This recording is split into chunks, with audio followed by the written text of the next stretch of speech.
ملک دلاور کو بھی لڑکی پسند آ گئی تھی۔ میں نے خوشی خوشی ہنا کی شادی سے اپنے دیور سے کروا دی۔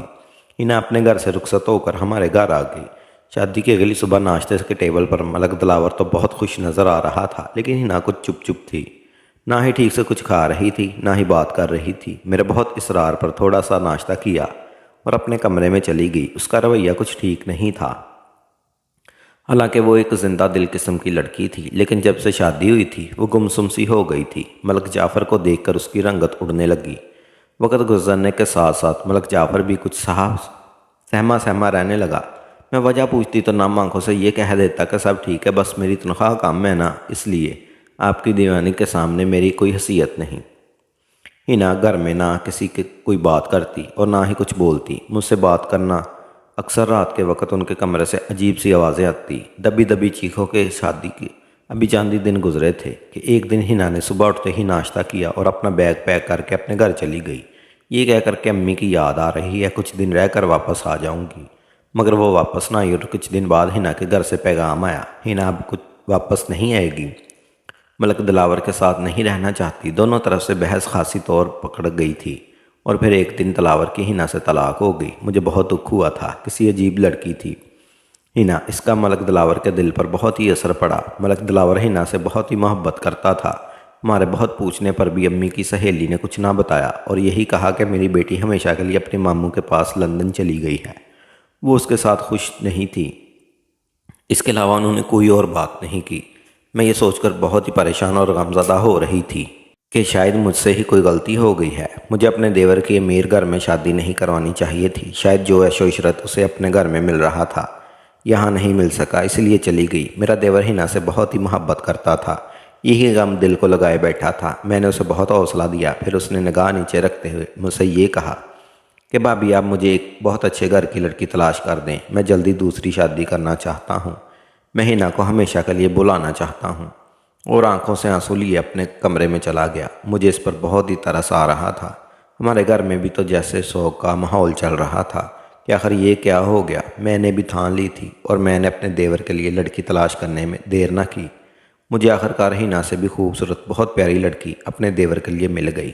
میرے دوست زبیدہ، جو کہ بچپن سے میری کلاس میں میرے ساتھ ہی پڑھتی تھی، میٹرک تک میں نے اور زبیدہ نے ایک ساتھ ہی پڑھا تھا، ہم بہت اچھی دوست تھیں۔ 10ویں جماعت کے بعد پھر وہ کسی اور کالج میں چلی گئی تھی اور اب میری اس سے ملاقات ہوئی تو میں نے اسے اپنے دیور کے بارے میں بتایا۔ زبیدہ نے جب دلاور کو دیکھا تو اسے پسند آیا کہ اسے میرے دیور کی پہلی شادی سے بھی کوئی اعتراض نہیں ہوا، کیونکہ زبیدہ بھی طلاق یافتہ تھی۔ زبیدہ ایک کمانڈو قسم کی لڑکی تھی، اس میں خود اعتمادی بے پناہ تھی، اپنے فیصلے خود ہی کرتی تھی۔ زبیدہ کا تعلق بھی امیر گھرانے سے تھا۔ میں ایک دو بار زبیدہ کو اپنے گھر بلا کر ان دونوں کی ملاقات بھی کروا چکی تھی۔ دلاور اور زبیدہ ایک دوسرے کو پسند کرنے لگے تھے اور پھر فون پر باتوں کا سلسلہ طول پکڑ گیا تھا۔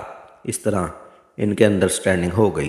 میں نے بھی ان کی شادی کروانے میں جلدی کی، کیونکہ مجھے ڈر تھا جو کام شادی کے بعد کرنا ہے وہ کہیں دلاور اور زبیدہ پہلے ہی نہ کر بیٹھے۔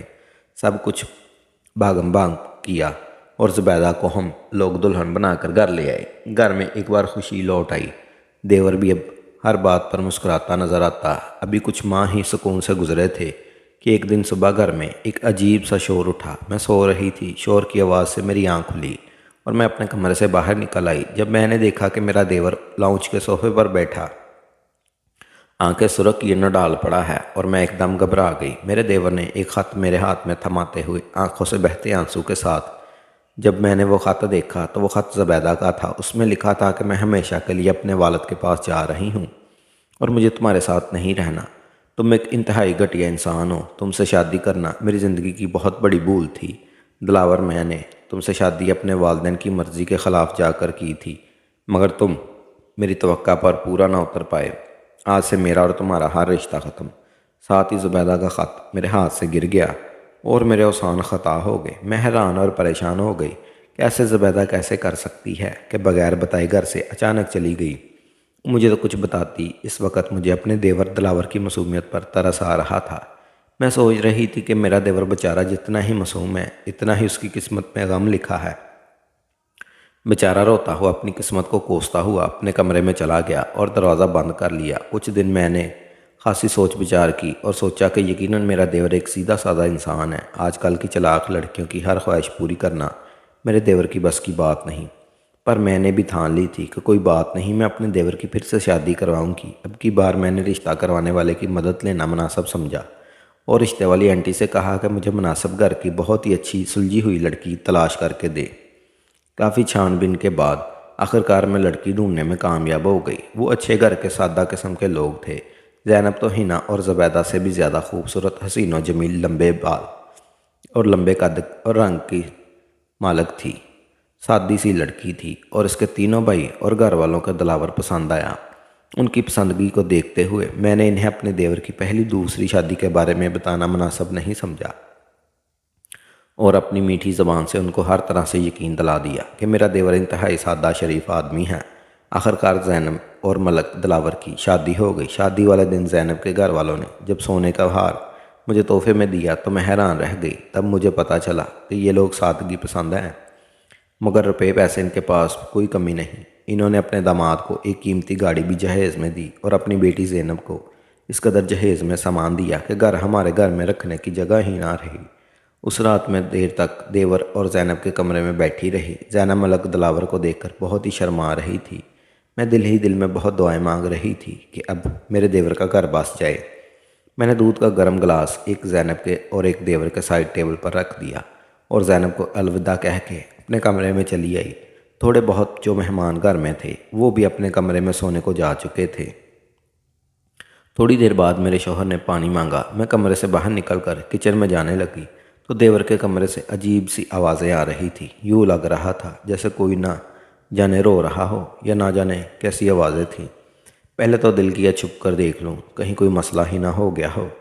دل میں ویسے بھی ڈر بیٹھا ہوا تھا کہ کہیں دیور ہی کوئی الٹی سیدھی حرکت نہ اپنی بیوی سے کرتا ہو۔ دماغ میں بہت سی سوچیں آ رہی تھیں کہ کہیں دلاور میں کوئی مسئلہ ہی نہ ہو، جو 2 بیویاں چھوڑ کر اور تیسری بیوی شادی کی پہلی رات عجیب آوازیں نکال رہی ہے، جبکہ وہ شادی سے پہلے تو بہت ہی خوش نظر آ رہی تھی۔ یہ سوچ ہی رہی تھی کہ ایک دم سے زینب کی آواز بند ہو گئی۔ پھر میں نے اپنے ذہن کو جھٹک دیا اور اپنے کمرے میں چلی آئی۔ اب تیسری مرتبہ کوئی ایسا ماجرا اگر پیش آیا تو یقیناً دلاور میں ہی کوئی عیب ہوگا۔ پھر آخرکار وہی ہوا جس کا مجھے شک تھا۔ کچھ وقت گزرا تو زینب بھی کچھ خاموش سی رہنے لگی۔ میرے ساتھ کم بیٹھا کرتی تھی، کچھ پوچھنے پہ گھبرا سی جاتی۔ اس کا رنگ دن بہ دن پیلا پڑتا جا رہا تھا۔ میرے بہت پوچھنے پر بھی وہ بات بدل کر میرے پاس سے اٹھ کر اپنے کمرے میں چلی جاتی۔ وہ بیمار رہنے لگی۔ جب ایک دن زینب کی طبیعت کچھ زیادہ بگڑ گئی تو وہ اپنے گھر چلی گئی۔ اب تو میں نے تسلیم کر لیا تھا یقیناً زینب بھی واپس نہیں آنے والی اور دلاور میں ہی کچھ مسئلہ ہے، اور پھر ایسا ہی ہوا۔ زینب واپس نہیں آئی۔ بہت سے دن گزر گئے۔ میں نے کئی بار فون کر کے زینب سے بات کرنے کی کوشش کی، مگر اس نے ٹال مٹول سے کام لیا۔ مجھے اس بار دلاور کی کم زینب کی زیادہ فکر ستانے لگی۔ پھر کچھ اتنا اذیتناک ہوا جسے برداشت کرنا میرے لیے گوارا نہ تھا۔ زینب کے گھر سے فون آیا۔ زینب کی ماں چیخیں مارتے ہوئے روتے ہوئے بتا رہی تھی کہ زینب اس دنیا میں اب نہیں رہی۔ یہ سنتے ہی میرے پیروں تلے زمین نکل گئی۔ اس کے گھر والے، اس کے بھائی، اس کے والدین تڑپ تڑپ کر رو رہے تھے۔ اس کے بھائی روتے ہوئے پکار رہے تھے، خوددارا، ہماری بہن، ہماری لاڈلی ہمیں چھوڑ کر چلی گئی۔ پھولوں کی طرح تمہیں پالا تھا، چھوٹی سی جب گود میں کھلاتے تھے۔ ان کی یہ باتیں سن کر میرا دل پھٹ رہا تھا۔ پورے گھر میں جیسے قیامت کا سماں تھا۔ ایک کونے میں ملک جعفر بہت ہی افسردہ سے بیٹھے ہوئے تھے اور دلاور بالکل چپ بیٹھا ہوا تھا۔ مغرب کی نماز کے بعد اسے دفنا دیا۔ اگلی صبح اٹھتے ہی میرے دیور نے مجھ سے کچھ ایسا کہا کہ میں ایک دم چونک گئی۔ کہنے لگا، بھابھی آپ بہت اچھی ہیں، میں زینب سے بہت محبت کرتا تھا۔ زینب کا غم مجھے ستائے جا رہا ہے، اس کی جدائی مجھ سے برداشت نہیں ہوتی، میں اسے بلانا چاہتا ہوں، آپ میری شادی کروا دیں۔ یہ سن کر میرا شک یقین میں بدل گیا اور میں نے ٹھان لی اب میں یہ راز پتہ چلا کر رہوں گی کہ آخر کیا ماجرا ہے، آخر اپنی بیویوں کے ساتھ ایسا کیا کرتا ہے کہ سبھی اسے چھوڑ کر چلی جاتی ہیں۔ میں نے جواب میں سر ہلاتے ہوئے کہا، آج رات کو تمہیں تمہارے کمرے میں تمہاری دلہن مل جائے گی۔ پہلے تو وہ بہت حیران ہوا، پھر اس کو یہ بھی یقین تھا کہ میں جو کہتی ہوں وہ کر کے دکھاتی ہوں۔ میں نے ایک ڈرامہ رچایا، اس کو کہا کہ تمہارے لیے لڑکی ڈھونڈ لی ہے، تم بس نکاح نامے پر دستخط کر دینا۔ دوپہر میں مولوی کو بلا کر جھوٹ موٹ کا نکاح پڑھا دیا، ساتھ میں اپنی 2 سہیلیوں کے بھائیوں کو بھی بٹھا لیا۔ جن کو سب کچھ میں پہلے سے سمجھا چکی تھی، اور ان کو اپنی سہیلی کی تصویر دکھا کر میں نے اس کو مکمل راضی کر لیا تھا۔ دیور سے کہا کہ تم گھر کے کچھ ضروری سودے لے آؤ، تمہارے آنے تک دلہن کا چہرہ تمہیں تمہارے کمرے میں ہی دیکھنے کو ملے گا۔ وہ یہ سن کر شرماتا ہوا گھر سے چلا گیا۔ شوہر کام سے واپس آیا تو میں نے آتے ہی اس کو چائے میں نیند کی گولیاں ڈال کر پلا دی۔ تھوڑی دیر بعد وہ کہنے لگا طبیعت بوجھل بوجھل سی ہو رہی ہے۔ میں نے کہا آپ آرام کر لیں اور پھر لیٹتے ہیں۔ وہ سو گیا۔ ملک جعفر کے سونے کے بعد میں خاموشی سے کمرے کا دروازہ بند کر کے اپنے دیور کے کمرے میں سرخ لباس پہن کر گھونگھٹ اوڑے بیٹھ گئی۔ سوچا دیکھتی ہوں کہ ایسا کیا کرتا ہے اپنی بیویوں کے ساتھ، آج پتہ لگ جائے گا۔ یہ سوچ کر میرا دل تیز تیز دھڑک رہا تھا۔ میں نے تکیے سے ٹیک لگائی اور انتظار کرنے لگی۔ وہ پوری رات نہ آیا۔ انتظار کرتے کرتے میری آنکھ لگ گئی۔ نہ جانے کس پہر ایک شور سے میری آنکھ کھلی۔ گھبرا کر کمرے سے باہر نکلی تو میرے ہوش اٹھ گئے۔ میری چیخیں نکل گئی۔ کمرے سے باہر میرے دیور کی لاش پڑی تھی۔ میرا شوہر ملک جعفر بھی شور کی آواز سن کر اٹھ کر باہر آ گیا اور زور زور سے داڑے مار کر رونے لگا۔ ہمارے گھر پر قیامت ٹوٹ پڑی تھی۔ کچھ سمجھ نہیں آ رہا تھا۔ زینب کے تینوں بھائی ہاتھ میں بندوق لیے سامنے کھڑے تھے۔ کہنے لگے آج ہم اپنی بہن کے قاتل کو مار دیا ہے۔ کیسا لگ رہا ہے جب کوئی اپنا ہمیشہ کے لیے دنیا سے چلا جائے؟ تمہارا دیور ایک جھوٹا اور لالچی انسان تھا جو کہ دوسروں کی بیٹیوں کی زندگی برباد کرتا تھا۔ شادی کی پہلی رات ہی میری بہن سے سارے زیور اور پیسے لے لیے، اور ایسا بے ایمانہ کام اس نے ہماری بہن کے ساتھ کیا کہ خدا کی پناہ، اور دمکا کر چوری چپ کے ہماری جائیداد اپنے نام کروا لی۔ یہی نہیں بلکہ پہلے 2 شادیاں جو تم نے ہی اپنے دیور سے کروائی تھی، حنا اور زبیدہ سے، ان کے ساتھ بھی یہی کچھ کر چکا تھا۔ اس لیے سب کے سامنے اس کا بیس نہ کھلے، اس لیے ان کو ڈراتا دمکاتا تھا کہ اگر کسی کو بتایا تو ان کی نازیبا تصویریں سوشل میڈیا پر ڈال دے گا۔ تمہارا دیور ایک فراڈ تھا۔ زبیدہ کے بھائی ٹرانسپورٹر تھے۔ وہ لوگ جدی پشتی لڑ کے ماہر ہوتے تھے۔ ان کی بہن کے ساتھ جو کچھ ہوا تھا اس کے بعد انہوں نے دیور کی مکمل چھان بین کروا لی تھی۔ حنا کی امی سے بھی وہ ملاقات کر چکے تھے۔ حنا کی ماں نے بھی اپنی بیٹی کا دکھ ان کے سامنے بیان کیا تھا۔ ان کے سینے میں مزید غصہ بھڑک رہا تھا۔ دلاور کے اندر پیسے کی ہوس بھری ہوئی تھی۔ زینب کے بھائی غصے میں بولتے چلے جا رہے تھے۔ زینب نے تو ان کو کچھ نہ بتایا، مگر اس کے بھائیوں نے دلاور کے دونوں بیویوں سے مل کر مکمل جانکاری حاصل کر لی تھی۔ جو کچھ دلاور اپنی دونوں بیویوں کے ساتھ کر چکا تھا وہ سمجھ چکے تھے کہ یہ سب زینب کے ساتھ بھی ہوا ہوگا۔ دلاور نے زینب کو بھی یہی دھمکی دی تھی کہ وہ دوبارہ اپنی شکل اسے نہ دکھائے اور بہت دور کہیں چلی جائے، ورنہ پہلی رات کی وہ سب تصویریں زمانہ کو دکھا دے گا۔ زینب اتنی توہین برداشت نہ کر پائی، اسی لیے اس نے خودکشی کر لی، اور خودکشی کرنے سے پہلے ایک خط میں لکھ گئی، ہماری بہت اوپر تک پہنچ ہے، ہم سے ہماری بہن کا دکھ برداشت نہیں ہوا۔ ہماری پھول جیسی بہن اسے لالچی غلیظ اور بے حس انسان کی وجہ سے خودکشی کر لی، اور ہم نے بھی اسے دنیا سے رخصت کر کے آج اپنی بہن کا بدلہ لے لیا۔ اب کہاں لے کر جائے گا وہ دولت لالچی انسان؟ یہ کہہ کر وہ اس کی لاش کو چھوڑ کر چلے گئے۔